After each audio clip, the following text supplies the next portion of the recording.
أشهد أن لا إله إلا الله وحده لا شريك له الملك الحنان وأشهد أن محمدا عبده ورسوله الذي جاء بدين الإسلام اللهم صل على سيدنا محمد وعلى آله وصحبه أجمعين أما بعد فيا أيها الإخوان رحمكم الله أوصيكم ونفسي بتقوى الله فقد فاز من اتقى. Ma'asyiral muslimin rahimakumullah. Marilah sama-sama kita bersyukur kepada Allah Subhanahu wa taala yang telah memberikan kepada kita nikmat kesehatan dan nikmat kesempatan. Dengan kedua nikmat inilah Allah Subhanahu wa taala mengizinkan bagi kita untuk melangkah ke masjidnya guna melaksanakan salat Jumat secara berjamaah. Hal ini sudah termaktub dalam sabdanya Rasulullah sallallahu alaihi wasallam, nikmatani maghmurun fihima katsirun minan nas, as-sihhatu wal faragh. Ada dua nikmat yang mana seringkali membuat lalai terhadap manusia. Dua nikmat ini adalah nikmat sehat dan nikmat waktu luang. Salawat serta salam marilah sama-sama kita haturkan kepada junjungan kita Nabi besar Muhammad sallallahu alaihi wasallam. Beliau adalah nabi yang ditinggi-tinggikan oleh yang maha tinggi, yang dibesar-besarkan oleh yang maha besar. Dengan sebab Nabi Muhammad sallallahu alaihi wasallam Allah memuji kita semua di dalam Al-Qur'an dengan sebuah pujian sebagai sebaik-baik umat yang pernah dikeluarkan dari kalangan manusia. Kuntum khairu ummatin ukhrijat lin-nas. Kalian semua adalah sebaik-baik umat yang pernah dikeluarkan daripada kalangan manusia.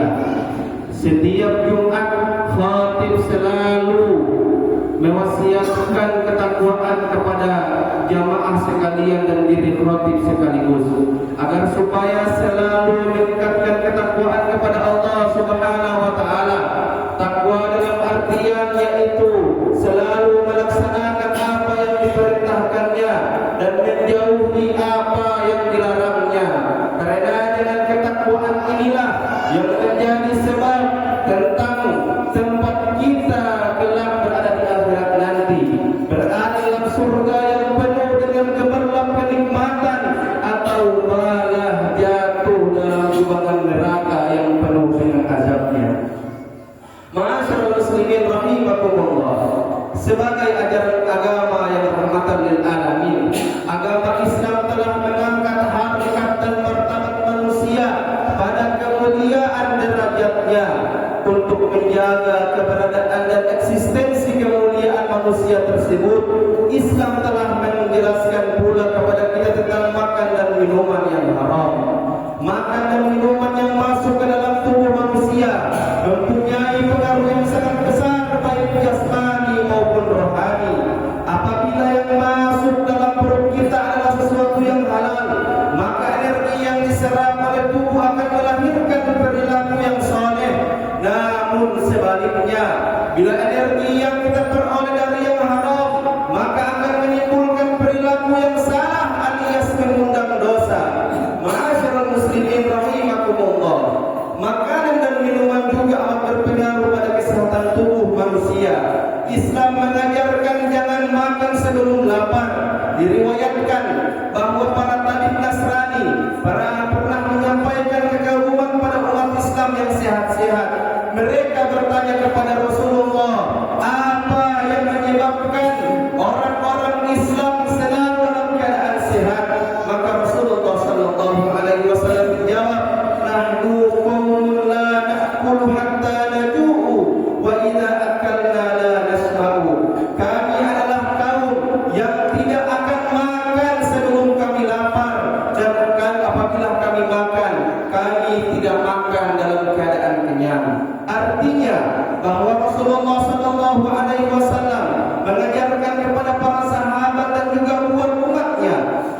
halal saja juga dalam mengkonsumsinya, tak berlebih-lebihan ataupun sampai terlalu kenyang.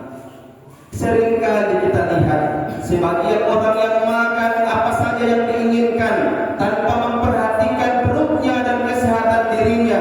Hal ini termasuk daripada orang-orang yang israf atau orang-orang yang berlebihan.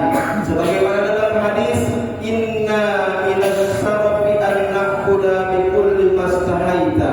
Sesungguhnya termasuk daripada perbuatan berlebih-lebihan jika kamu makan apa saja yang kamu inginkan. Ma'asyiral muslimin rahimakumullah. Padahal telah kita ketahui bersama bahwa perbuatan israf merupakan sesuatu yang dilarang oleh Allah, meskipun yang kita konsumsi adalah yang halal. Hendaknya kita makan, minum, tapi jangan berlebih-lebihan. Dan bila kita ingat dengan saudara-saudara kita yang nasibnya di bawah kita atau orang lain yang membutuhkannya, kita harus peduli pada mereka dengan berbagi dari kelebihan makanan kita. Inilah akhlak terpuji yang selalu diajarkan oleh Rasulullah sallallahu alaihi wasallam.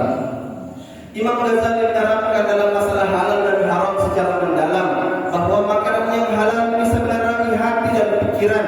Sebaliknya, makanan yang haram bisa membuat gelap hati dan pikiran. Oleh karena itu, marilah kita mantapkan niat kita untuk mencari nafkah di jalan Allah, untuk memenuhi kebutuhan kita dalam memperoleh rezeki yang halal dan barokah serta pahala dan keridhaan Allah Subhanahu wa taala. Islam tidak memandang manusia dengan tingkat pekerjaannya. Yang paling penting adalah halal dan haramnya. Buat apa kita mempunyai penghasilan yang melimpah, namun penghasilan itu dicapai dengan cara yang haram? Orang yang memakan barang yang haram dan barang yang haram itu menjadi daging, maka daging yang menempel di tubuh itu tidak akan masuk ke dalam surganya Allah Subhanahu wa taala. Alangkah baiknya kalau kita punya pekerjaan yang halal, meskipun penghasilannya pas-pasan, yang demikian itu lebih berkah dan dapat dijadikan keluarga yang sakinah, insyaallah. Rasulullah sallallahu alaihi wasallam bersabda, carilah segala kebutuhan disertai kemuliaan jiwa, karena setiap perkara itu berjalan sesuai dengan ukuran takdirnya. Ma'asyiral muslimin rahimakumullah. Mencari rezeki yang halal berarti menghindari yang haram adalah perbuatan yang sangat terpuji. Oleh sebab itu, para nabi pun tidak ketinggalan. Mereka pun bekerja keras mencari rezeki yang halal untuk memenuhi kebutuhan diri mereka dan keluarga mereka. Sebagaimana yang dilakukan oleh Nabi Daud alaihi salam. Imam Tabarani meriwayatkan bahwa Rasulullah sallallahu alaihi wasallam bersabda yang artinya, mencari harta yang halal adalah fardu bagi setiap manusia. Meski hanya menjadi buruh tani atau pedagang kaki lima, menjual makan dan minuman di pinggir jalan, atau menjadi pegawai rendahan yang kerja kecil dan pas-pasan, maka yang demikian itu lebih baik dan terpuji daripada mencari rezeki dengan cara yang haram, seperti menjadi perampok, berbuat korupsi atau koruptor dan sebagainya.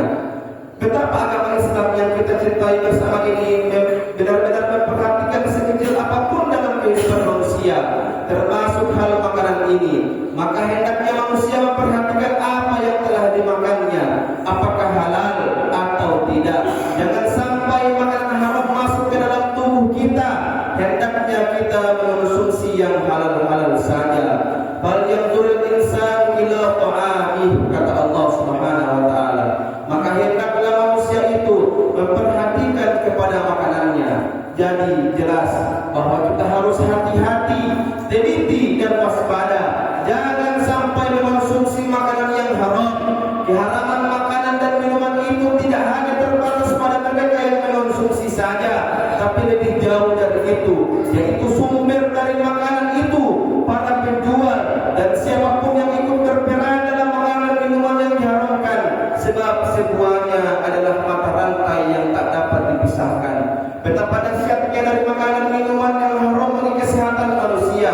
Adalah tugas dan kewajiban kita untuk menjauhi dari makanan dan minuman yang diharamkan oleh Allah Subhanahu wa taala.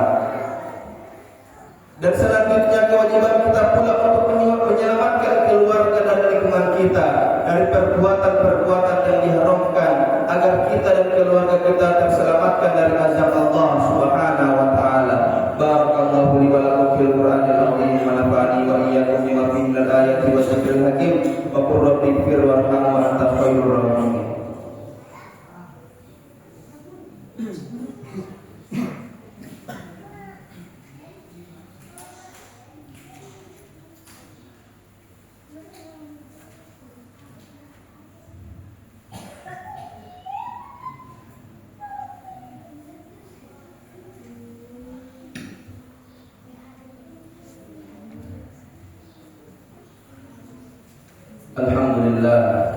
Alhamdulillahilladzi waffaqana li ada'il jumu'i wal jama'at wa hadana ila sabilil iktisabi akmalis sa'adat. Asyhadu an la ilaha illallah wahdahu la syarika lah, lahu rabbul ardina was samawat, wa asyhadu anna sayyidana Muhammadan abduhu wa rasuluhu al-muayyad bi afdhalil ayati wal mu'jizat. Allahumma salli wa sallim ala sayyidina Muhammadin wa ala alihi wa sahbihi ma ta'aqabal awqati was sa'at. Amma ba'd, fa ya ibadallah ittaqullaha wa hafidhu ala ta'ati wa huduril jumu'i wal jama'at wa alamu anna Allah ta'ala shalla ala nabiyhi qadiman wa qala Allah ta'ala inna Allah wa malaikatahu yusalluna 'alan nabi ya ayyuhalladzina amanu sallu 'alaihi wa sallimu taslima. Allahumma salli ala sayyidina Muhammad sayyidil mursalin wa ala alihi wa sahbihi wa tabi'in wa man tabi'ahum bi ihsan ila yaumiddin. Allahumma a'izzal islam wal muslimin wa hdhalil kafarati a'da'ad-din. Allahumma aslihir ra'iya wal ra'iyah waj'al bainana hadhihi wa sa'iril buldanil muslimina rahiyatan muhammiyatan min kulli fitnah wa maradin wa baliyah waj'alna min su'ada'id darain fi afiyatin wa salamatin ya dzal jalali wal izzati war rahmah. Rabbana ighfir lana dhunubana wa li ikhwanina alladhina sabaquna bil iman wa la taj'alna fi qulubina ghillan lil ladzina amanu rabbana innaka ra'ufur rahim. Allahumma ighfir lil muslimina wal muslimat wal mu'minina wal mu'minat innaka sami'un qaribun mujibud da'wat. Amin ya rabbal alamin. Rabbana atina fid dunya hasanah wa fil akhirati hasanah wa qina adzabannar. Ibadallah innallaha yaqulu bil adli wal ihsani wa ita'i dzil qurba